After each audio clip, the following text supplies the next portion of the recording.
at the rocket on your screen.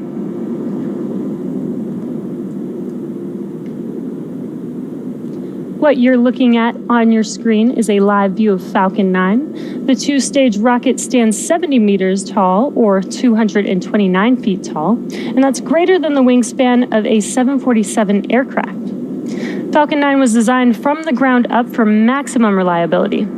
Its simple two-stage configuration minimizes the number of separation events, and with 9 first-stage engines, it can safely complete its missions even in the event of an engine shutdown. The first stage is the bottom 2/3 of the vehicle. It has 9 Merlin engines that do the bulk of the work to get Falcon 9 off of the ground and up into the thinner parts of the Earth's atmosphere.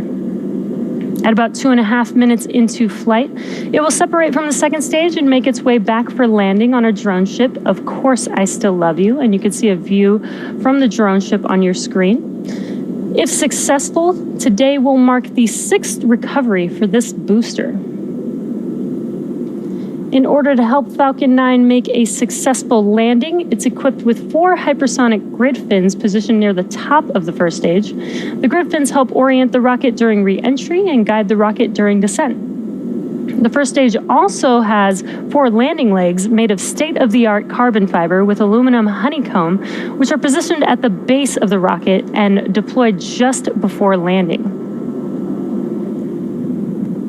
Above the first stage is the second stage, which has a single Merlin vacuum or MVAC engine, which ignites after the first stage separates.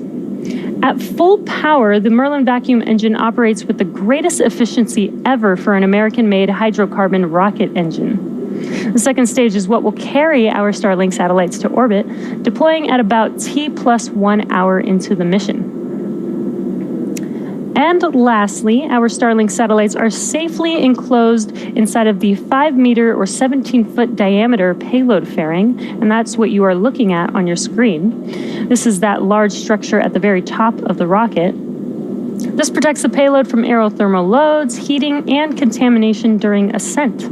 Once we reach the vacuum of space, we will jettison the fairing as the second stage continues on its journey to orbit. Today will be the first flight for this fairing, and we will be attempting to recover it by retrieving each half from the water with our recovery vessels, Mystery and Mischief. And on your screen is a view from each one of those recovery vessels. Weather is currently 80% favorable. So with that, the vehicle, satellites, weather, and range are all looking good for an on-time liftoff just a few minutes from now.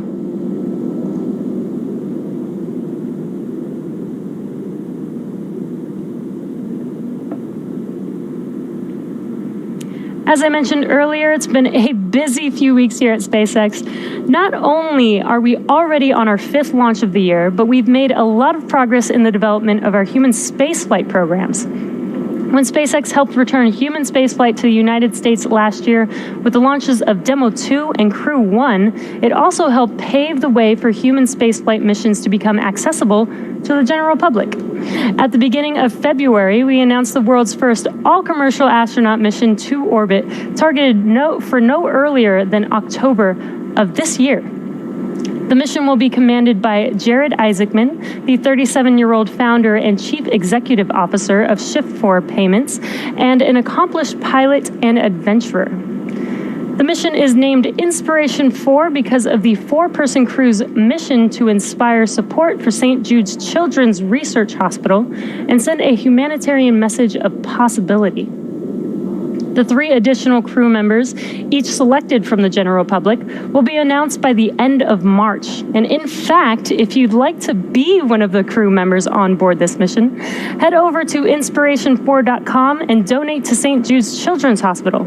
Everyone who donates has a chance to be selected, so you never know. The next person they announce as a crew member just might be you.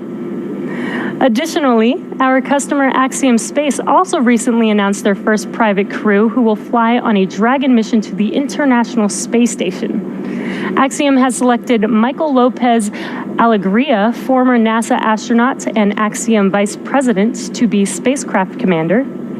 He will be joined by Eitan Stiba, an impact investor and philanthropist, along with Larry Connor, a real estate technology a real estate and technology entrepreneur, and Mark Pathy, a Canadian investor and philanthropist. This launch is currently targeted for 2022 and will mark the first fully private human spaceflight to station.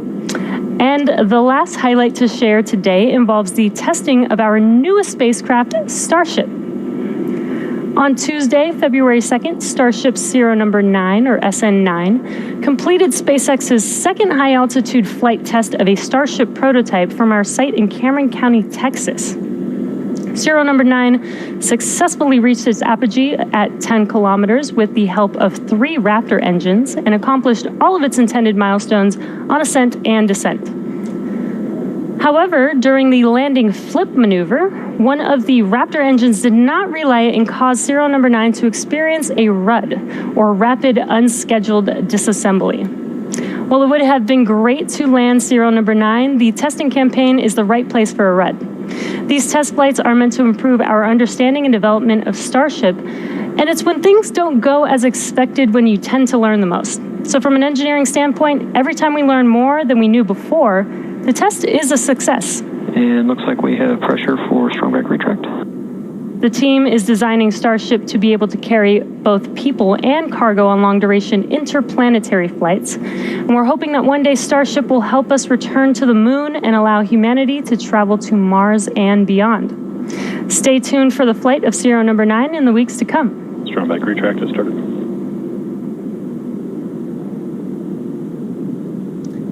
Now we're currently just under 4.5 minutes from liftoff, and Falcon 9 is now moving into the final stages of the countdown.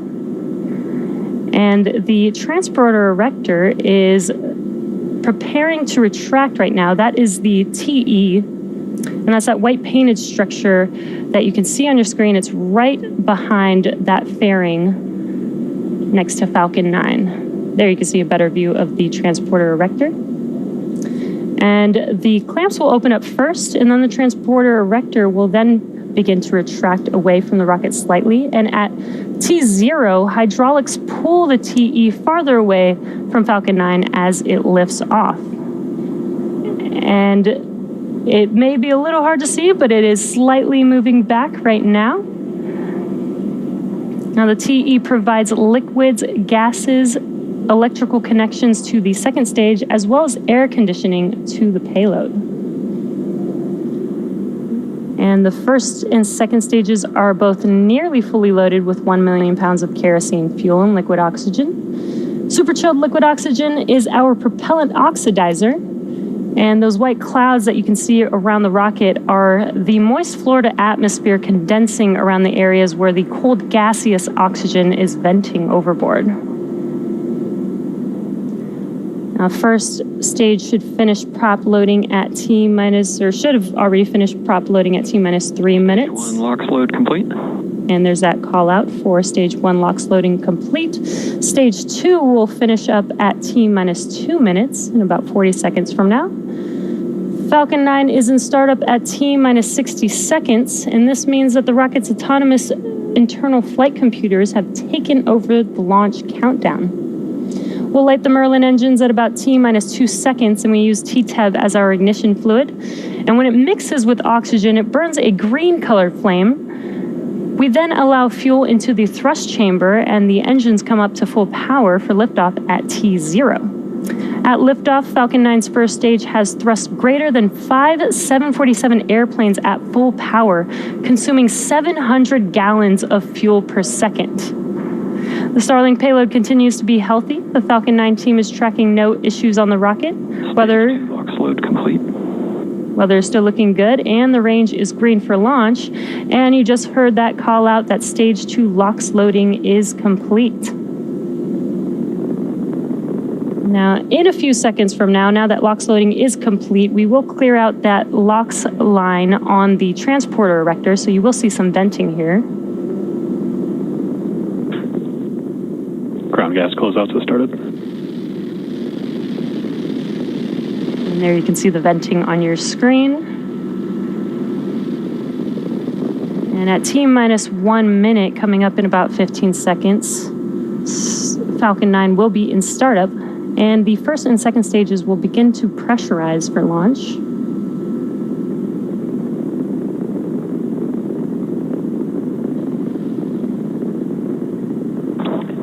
9's in startup.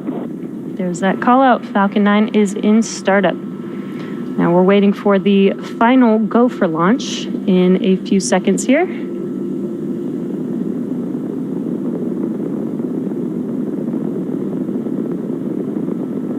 Falcon, Starlink, LD is go for launch.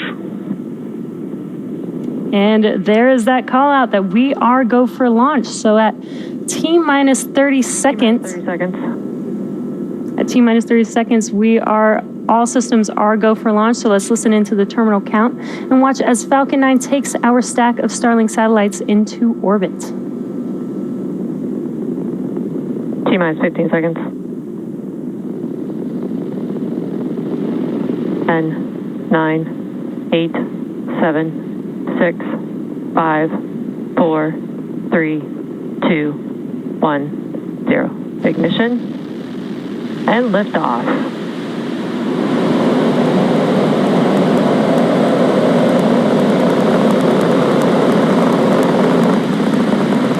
Stage 1 chamber pressures are nominal.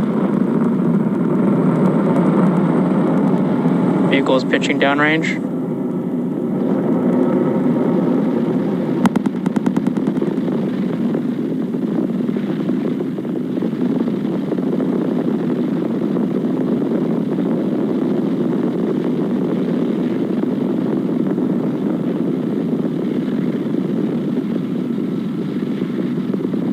At T plus 40 seconds into flight, Falcon 9 has successfully lifted off Telemetry are nominal. from Space Launch Complex 40 at Cape Canaveral Space Force Station, carrying our stack of Starlink satellites to orbit. Now we are throttling down that first stage in preparation for Max Q. Max Q stands for, and there's that call out for Max Q. This is the largest structural load that the vehicle sees. Now, coming up in about a minute, we'll have 3 events happening within seconds of each other. That'll be main engine cutoff, or MECO, stage separation, and SES-1, or second engine start 1. Now, MECO is where all 9 of the M1D engines shut down, and that slows the vehicle down in preparation. Vehicle is following a nominal trajectory. That slows the vehicle down in preparation for the second event, stage separation. MVAC engine chill has begun. And stage separation is where the first stage separates from the second stage. First stage will make its way back to Earth, while second stage continues on its journey with SES-1, or second engine start 1. And that's where we light up the MVAC engine, and it will propel the second stage along with the Starlink satellites to orbit. And we're just under 30 seconds away from those 3 events. Again, that is MECO, stage separation, and SES-1. We've got a really cool view of the first stage and those 9 Merlin 1D engines burning bright.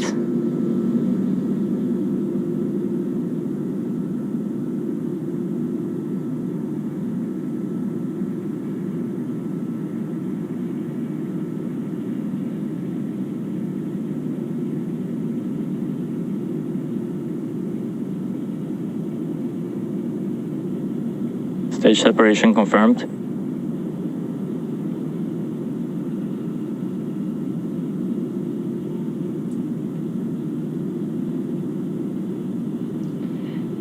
And there you saw MECO and stage separation. On your left-hand screen is the first stage, with the right-hand screen being the second stage. And you can see SES-1, that MVAC engine is now glowing bright red there.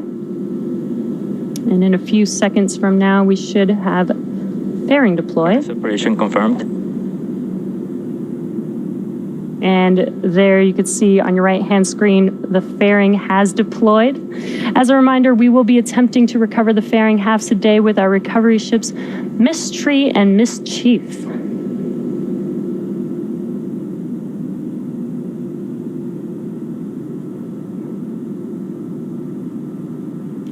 Now, as stage 2 heads towards its targeted drop-off orbit, stage 1 will execute 2 burns in order to make its way back to Earth. The first burn is the entry burn, and that's where 3 of the 9 Merlin 1D engines will reignite, and that'll help slow the vehicle down as it re-enters back into the Earth's atmosphere.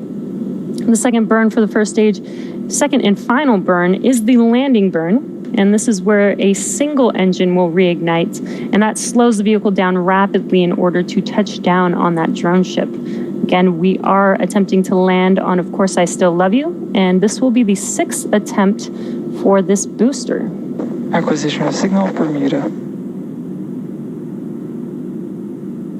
Now on your screen is a live view of that second stage. This is the Merlin vacuum engine.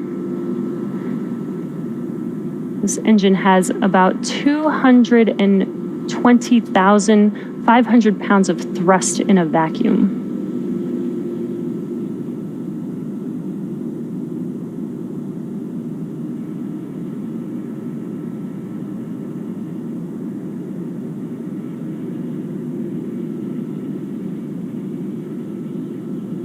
We're just under a minute and a half away from the entry burn on the first stage.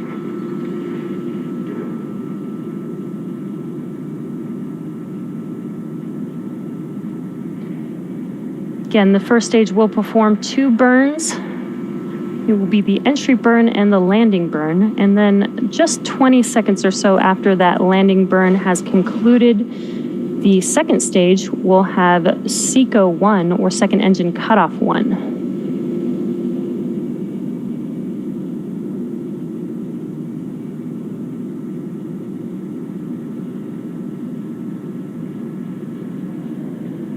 Stage 2 is still on a nominal trajectory. This is carrying our Starlink satellites to their targeted orbit.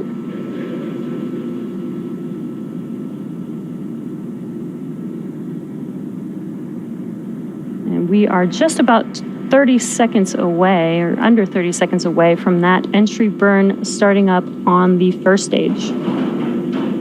The entry burn will last about 20 seconds long. And again, it will be 3 of the 9 engines reigniting. Stage 1, FTS saved.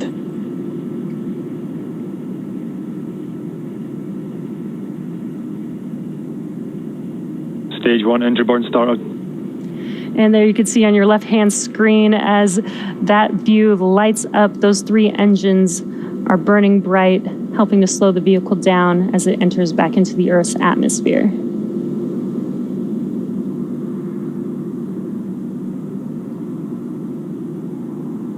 Stage 1, engine burn shut down.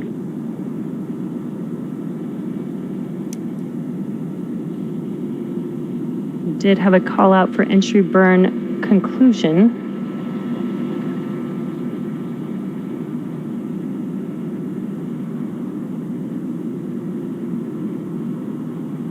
Stage 2 is still looking nominal.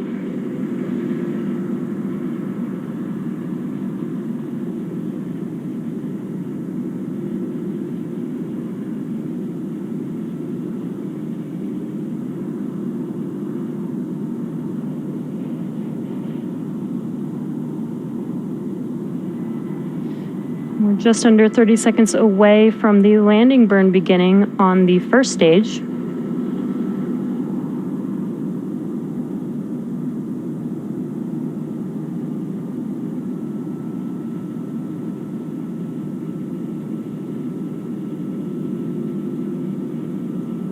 Again, we are attempting to land on Of Course I Still Love You for the 6th time for this booster.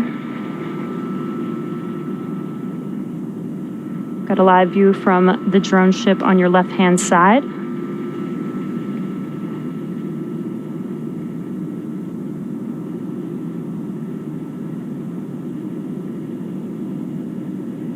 We did get a little bright glow, but no longer see a flame there.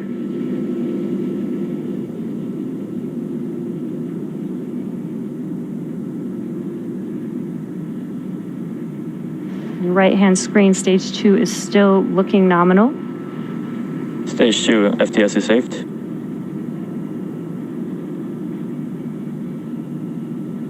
And it does look like we did not land our booster on Of Course I Still Love You tonight. It is unfortunate that we did not recover this booster, but our second stage is still on a nominal trajectory.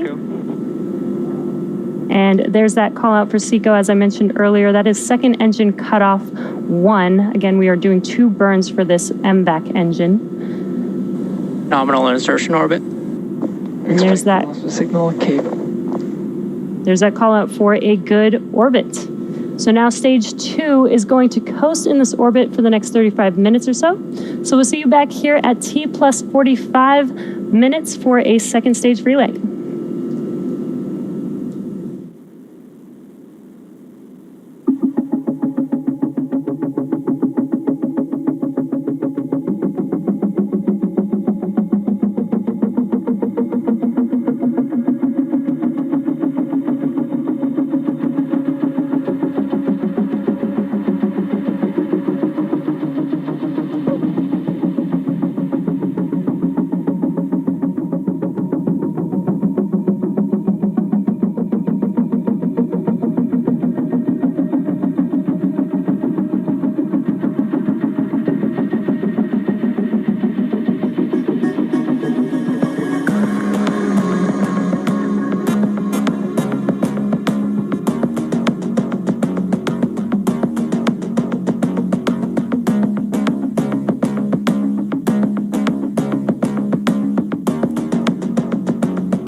Acquisition of signal, Newfoundland.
Expected loss of signal, Bermuda.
signal, Newfoundland.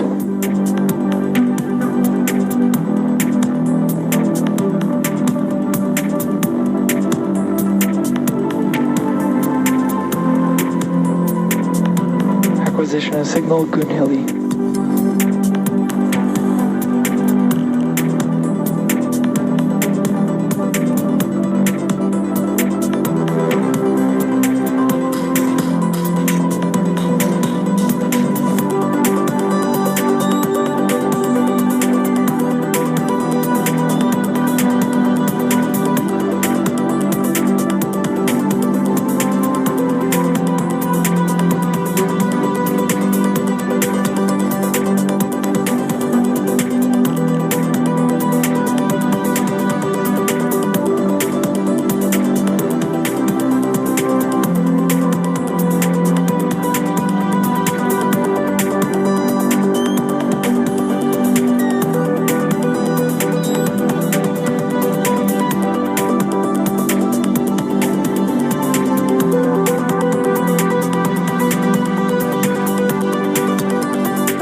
of signal Goonhilly.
Diego Garcia.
welcome back to the webcast for Starlink. We had an on-time liftoff at 10:59 p.m. Eastern Time, and we did have a successful sixth flight of this first day's booster.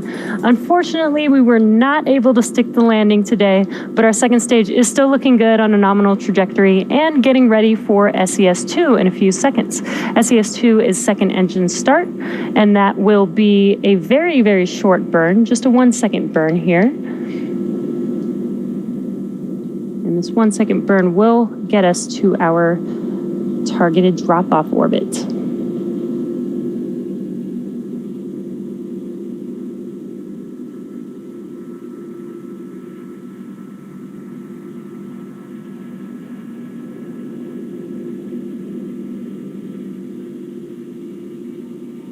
Evac ignition. And there you could see when we had a live view that very, very short burn. It did not look like much, but just that 1-second burn is Insertion. that 1-second burn is all we need, and we got good confirmation of good orbit. So we do have another 18-minute coast phase before we deploy our next batch of Starlink satellites into orbit. During this time, the spacecraft will start to spin along its central axis, giving the Starlink satellites the momentum that they need to space themselves out over time after they deploy. While this happens, sit back and enjoy the space jams. We'll see you back here at T+1 hour and 4 minutes.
Expect loss of signal, Diego Garcia.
Signal Tasmania.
Welcome back to our Starlink mission.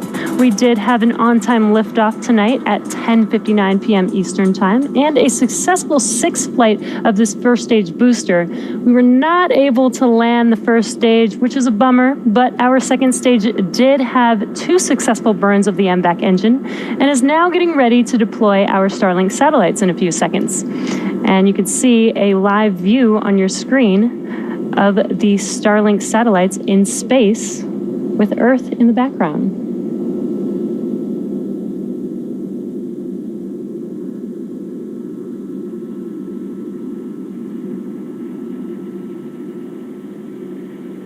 The second stage did start to spin along its central axis to give the Starlink satellites the momentum they need to space themselves out. Starlink deploy confirmed.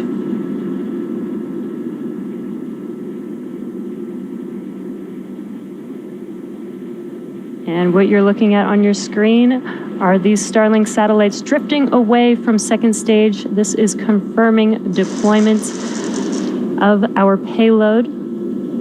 Shortly, they will deploy their solar array, and over the next few days and weeks, they will distance themselves from each other and use their onboard ion thrusters to make their way to their operational orbit. And that brings our webcast to a close. Thank you to the Range and the FAA for supporting today's mission. And thanks to all of our viewers and every one of you that has signed up or placed an order for service. Thanks for joining us and have a great night.